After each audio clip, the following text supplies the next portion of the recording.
What was your life like in high school?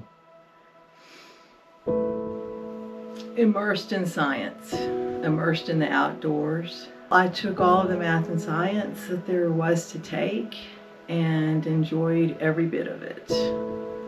By the time I started high school, I had a St. Bernard dog and I had a horse, and I spent a lot of time outside with them. I rode Charlie just about everywhere in Calvert too. I was limited by the fact that Charlie would not cross a bridge, so that's probably a good thing because that kept me from going places I probably didn't need to go. I spent a lot of time in the woods walking, a lot of time by myself. I was an introvert and I still am an introvert. My hero growing up was George Washington Carver. I thought it was so neat that he learned about so many ways to use the peanut, and I pictured myself in a basement lab somewhere all by myself discovering new things. And I found out that is not how science works. It is certainly a group effort. I attended Western Kentucky University after high school graduation in 1977 and attended for my 4 years with a major in biology and a minor in chemistry. As I approached my junior year, I got a little nervous about what to do with that degree. So just to have something to fall back on, I went on and got a teaching certificate, and I thought, there is no way I will ever teach. I'm an introvert. You get me in front of students, I would not be able to function. I made it through student teaching experience, and I thought, well, that's it. I'll never have to use that, but just in case, there it is. I remember walking after lab through the campus, across the campus at Western Kentucky University, gorgeous campus, and pondering the things that I'd learned in chemistry and biology, just thinking about all the things I've learned and how so much more is out there to know. And I had a burning desire to help with that.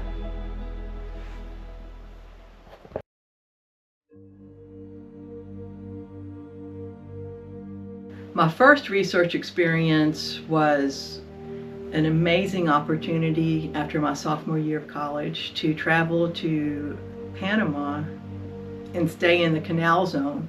So I worked with the Smithsonian Tropical Research Institute coral reef biologist. Rode my bicycle through jungles to and from the lab every day and got to scuba dive and snorkel on a coral reef. So my job was to be a scuba dive partner for this researcher and to assist him in his research in understanding herbivory patterns on a coral reef. So, dream job. Living in the canal zone during that summer was a fascinating experience. A 50-mile by 10-mile little piece of America. Got to know the families there, went to church with them, and socialized with some of the kids. One experience that was such an amazing opportunity was that I had the opportunity to travel through the canal zone on a small sailboat. When small craft go through the canal, they have to have a certain number of people on board to help handle the lines. So there were 3 of us that joined that family, and it was an all-day trip to go through the canal. An amazing experience. Another opportunity was a VIP tour of the canal zone. We were able to travel to the Muir locks and see from the inside how the locks worked.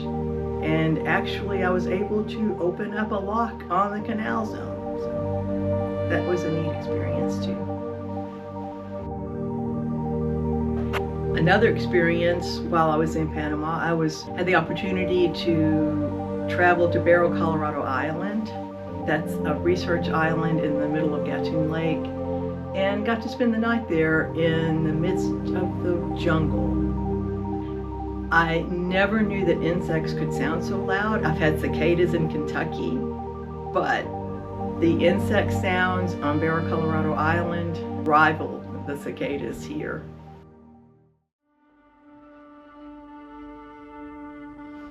After graduating from Western, what did you go on to do? The summer of 1981, after graduation, I married Bert Johnson, and we moved to Knoxville, where he attended veterinary school at UT Knoxville.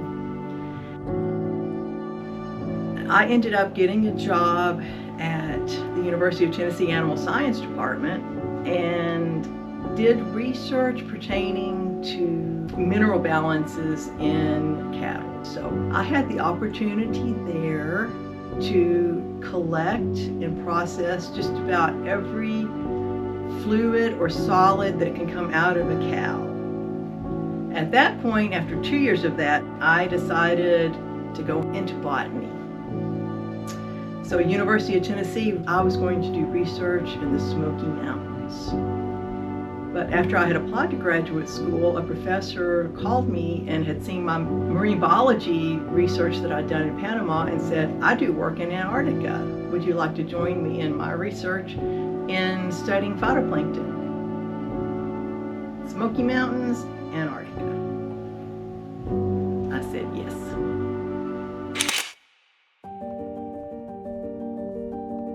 The cruise started in Punta Arenas, Chile, where we boarded the RV Melville out of Scripps Institute of Oceanography. We traveled through the Straits of Magellan and across the Drake Passage, some of the roughest waters of the world. So seasickness was an issue for me until we got to the marginal ice zones, where the water melt has stabilized the water column and it's just like glass. We stayed on the ship for 5 weeks from the time we boarded it in Chile, from the time we disembarked in Cape Town, South Africa. And during that time, gathered so much data on all different kinds of organisms in Antarctica. And I collected data for my research project to write my thesis for my master's degree. So my particular area was phytoplankton research, and I measured the sinking rates of phytoplankton assemblages at marginal ice zones in the Weddell Sea in Antarctica. So I've put my own little piece of the puzzle into understanding the phytoplankton ecology in Antarctica, but what an experience. There were safety drills, regular safety drills, and one thing that we had to put on during the safety drills is called a Bailey suit. So it's a big rubber suit that you put on, and it can be inflated, I suppose, with the idea of bobbing around in the ocean until 5 weeks later they find you and pick you up. I'm not sure. Collecting the samples, we had to go out step out on what was called the Hero platform. It's just like a 3x3 metal grate that you step out on in order to collect the samples from a wire.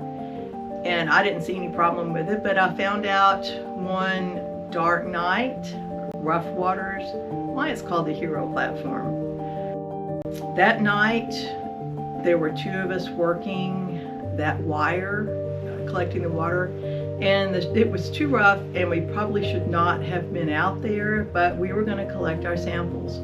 The ship was rolling pretty good, and one big roll, the whole Hero platform got dipped into the water, and waves washed over, and I lost my footing, and I was floating free on deck.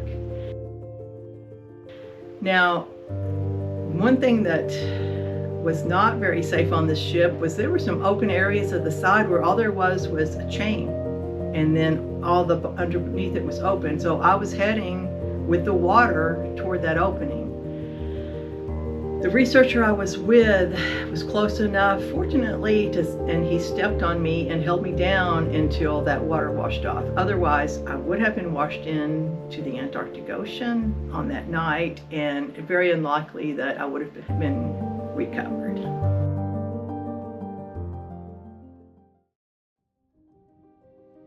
After 5 weeks at sea in Antarctica, where it was cold, it was summer down there, but it's still quite cold, we crossed over up to South Africa.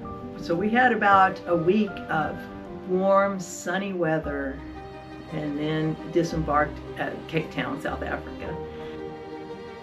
I had the choice to stay in Cape Town for a few days or to fly on up to London, and I thought I might get back to London, but it's very unlikely I ever get back to Cape Town. So I stayed in Cape Town for a few days. Stayed on the ship at the docks. That was very interesting with all the busyness of Cape Town port. Fascinating to see how all of that worked. Cape Town was a beautiful city, and I enjoyed exploring it. The first day I did take a bus trip to tour the Cape and to see the wildlife, and my seatmate on that bus trip was a teenage girl. And after getting off the ship, I was so tired, and I slept, unfortunately, through most of that. The teenage girl would wake me up when they saw animals, so that I could at least take a look at those. I remember waking up and seeing, I'm pretty sure it was baboons on the beach washing sweet potatoes in the ocean. After the excitement of the trip, you go back and process loads and loads of data. Did a lot of microscope work identifying the diatoms that I had studied, which are the microscopic algae. Wrote up my data, wrote my thesis, and passed my oral exam. And at that time, my husband had graduated from veterinary school also, and we moved to West Virginia, to Oak Hill, West Virginia, where he worked for a veterinarian. And I got a job in Beckley, West Virginia at the Appalachian Soil and Water Conservation Research Lab. And that was research studying hill land agriculture at the Appalachian regions. Very interesting, it's beautiful part of West Virginia then, not so beautiful now. So mining has taken its toll, unfortunately, on that region. After a year in West Virginia, we decided to move back to Kentucky, back to Calvert City, and opened up a veterinary clinic. Opened up Lakeland Animal Hospital in 1987, took a block building and totally remodeled it, something that I had never done before. I didn't know anything about business or accounting or how to set up a veterinary practice, but we did it, and it's still going strong after 30-something years. So after establishing the veterinary clinic and getting that going, decided it was time to have our children. We have 2 children, a daughter named Sarah and a son named Gunnar. Sarah was interested in science. How could she not? Surrounded by rocks and books and shells and nature, and having me as a private tutor. She went on to excel in school.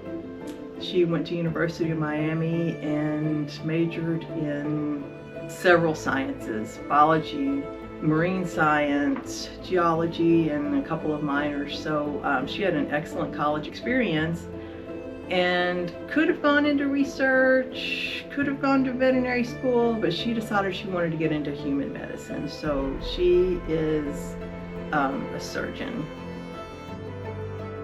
My son, not so much. Ask him if he wants to go on a nature walk, then he would have to pack up a backpack full of little tools, and he wanted to ride his bike no matter where we were going, and it was such an ordeal, and he wasn't interested in science, so I probably quit asking him at some point.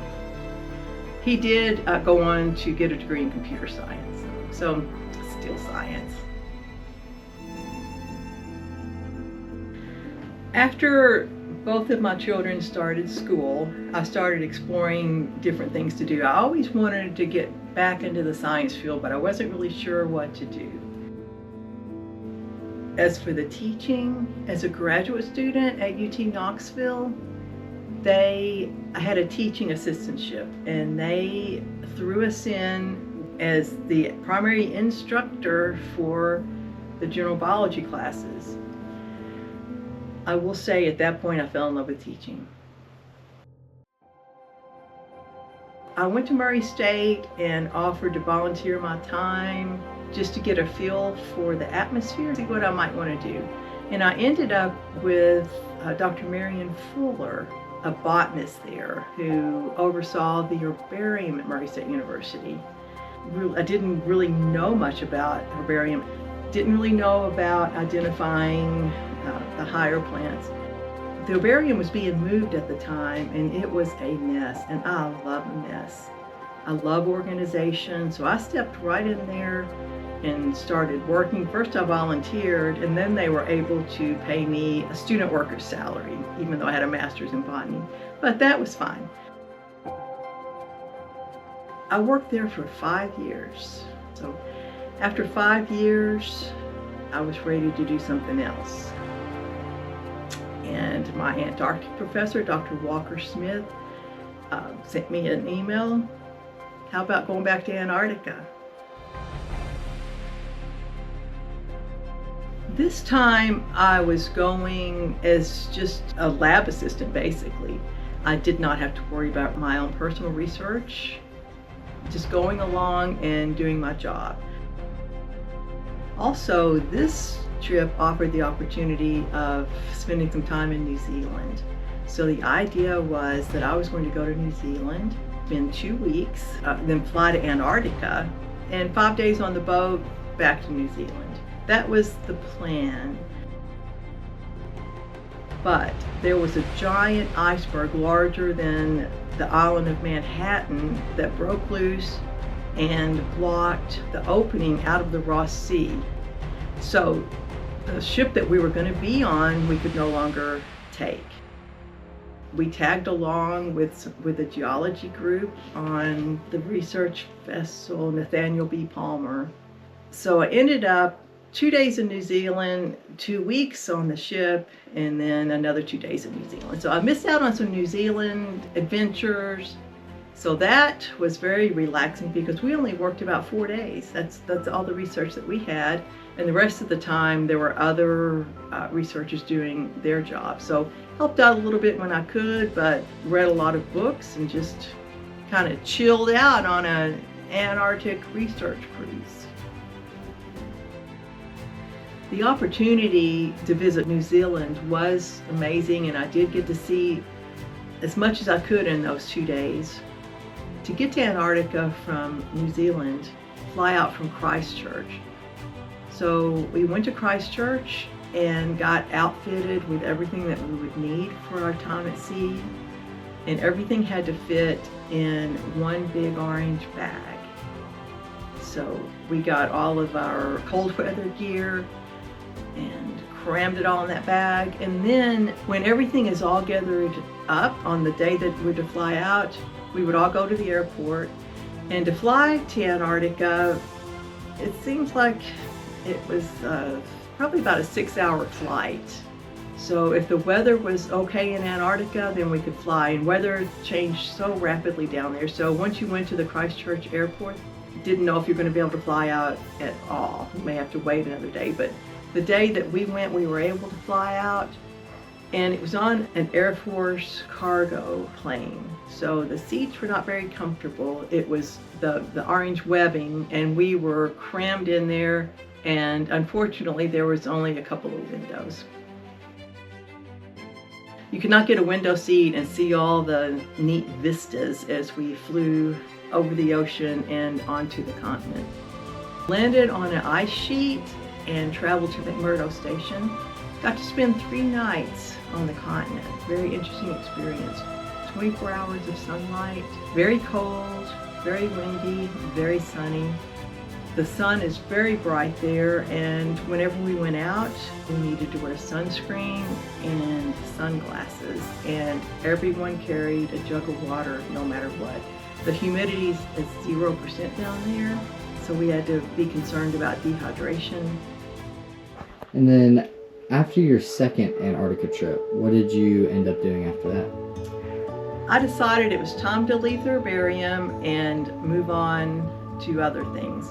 I thought about teaching again, and at that time my son decided that he wanted to go to Community Christian Academy in Paducah. And he applied and got accepted, and they needed subs. I thought, I don't want to teach high school, I just want to teach college. But I agreed to be a sub. But I will say that when I first opened those doors at CCA and walked through, I felt at home.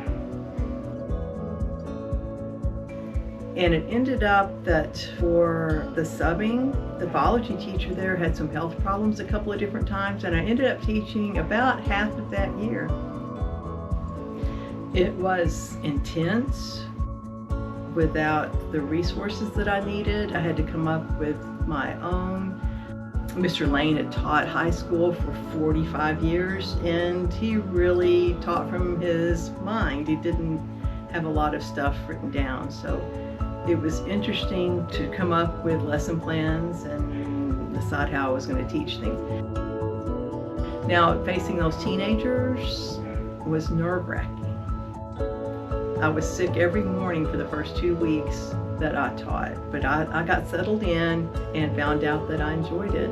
And when they needed a chemistry teacher, even though chemistry was my minor, I stepped in and accepted that job and taught chemistry and physical science and earth science for 2 years. Then I took a break when my son decided he did not want to attend Community Christian Academy any longer. So he went to Marshall County High School, but I always felt like I would be back at CCA, but I wanted to be on the biology side.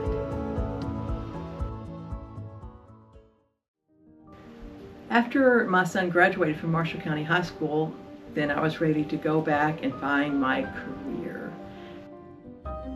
CCA was really where I wanted to be, but there were no openings at that time. While I was pondering what to do, opportunity came up at Mid-Continent to teach one of their environmental science classes off-site. So I started doing that, traveling to Glasgow to teach that class. But then I got a call from Gail Grisham, the principal at CCA, and said the biology teacher 2 weeks before school was to start has just informed me that she will not be returning. And I thought, okay, there you go. When the situation arose for me to be able to be a full-time teacher at Community Christian Academy, God and I had a talk.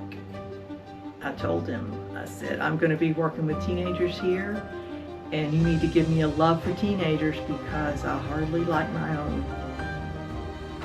And he did.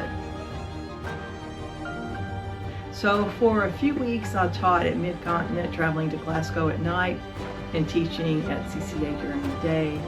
So that was a little hectic, but as soon as I finished my obligations at Mid-Continent, CCA had my full attention and I loved it. Teaching biology, teaching about God's creation, and able to talk about God's role in creation and imparting hopefully the appreciation of how complex life is. I love teaching biology from the one-celled organisms like paramecium and amoeba all the way up to humans. I loved being able to teach in that way.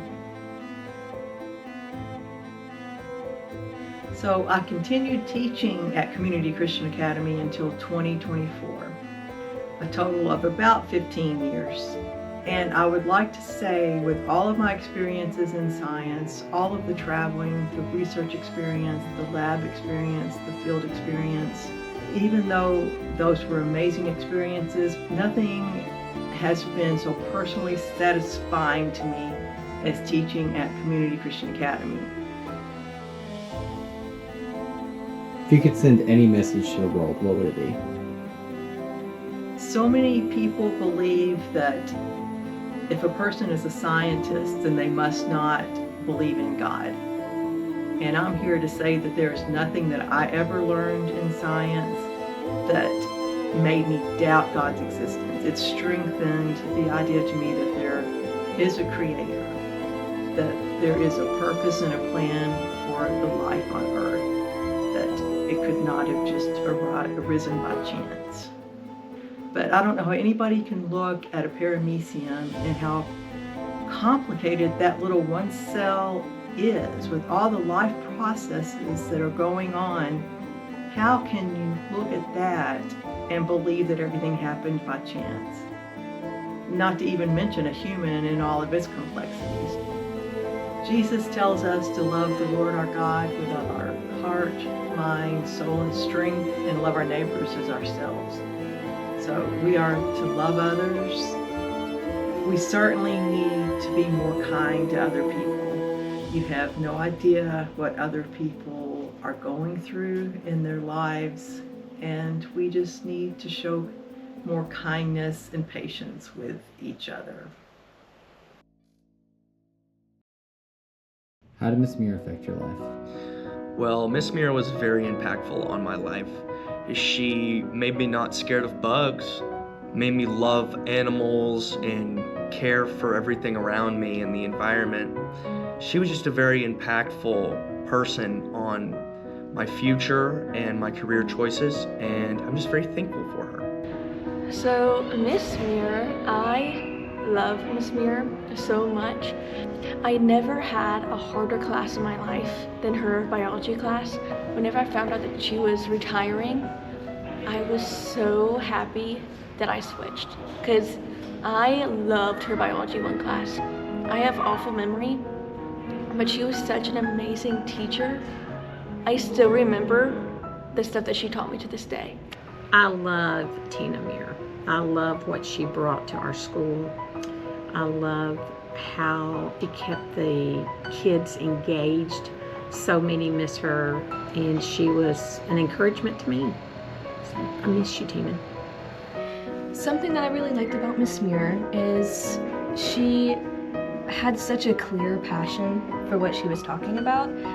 There was no doubt that she loved the subject of science and especially biology, which was really helpful as a student to see a teacher actually like what they're teaching.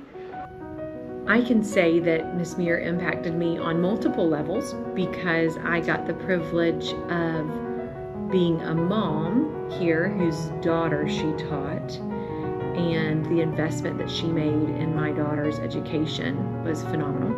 As a coworker, she invested in me as a new teacher here coming back in, just checking in on me and being just so kind and so gracious. And then just also as a sister in Christ, she was just always very sweet and positive. She compromised a lot for me personally because I've had problems learning before, because I've had things that I have auditory blocks, so that was really nice that she was able to help me and compensate for that.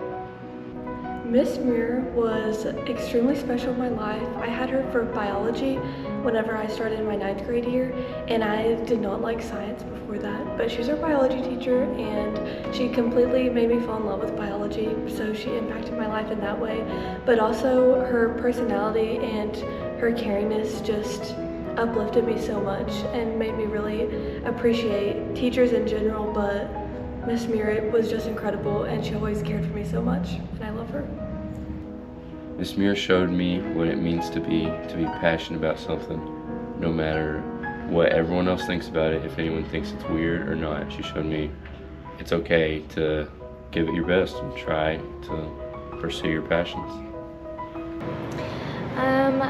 Miss Muir taught me that it's like okay to be obsessed about something that you love and to kind of geek out over it, and that the world that the Lord created is a lot more intricate than what you think right offhand. And she gave me a love for biology, which I really didn't have before because science was never one of my favorite subjects. So yeah, I learned a lot from her and she's one of my favorite teachers.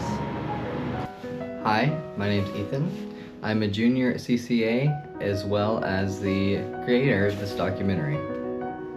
After spending a year being in her class, it was really nice. And it's because of her passion for science, her passion as a teacher for the kids here to tell them and let them know the truth behind the science. And if you had one word to describe Miss Muir, what would it be? Wonderful. Unmatched. Inspiring. Intentional. I would say genuine. Teacher. Passionate. She was an encourager. Quirky. Would have to say peaceful, be compassionate. Thorough. Experienced.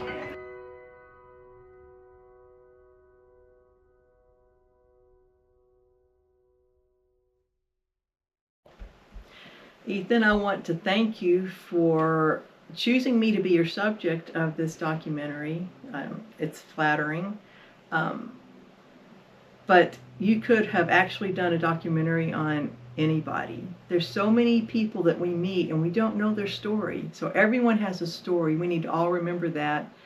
And we need to ask more people about their lives. But I appreciate the opportunity for me to talk about mine.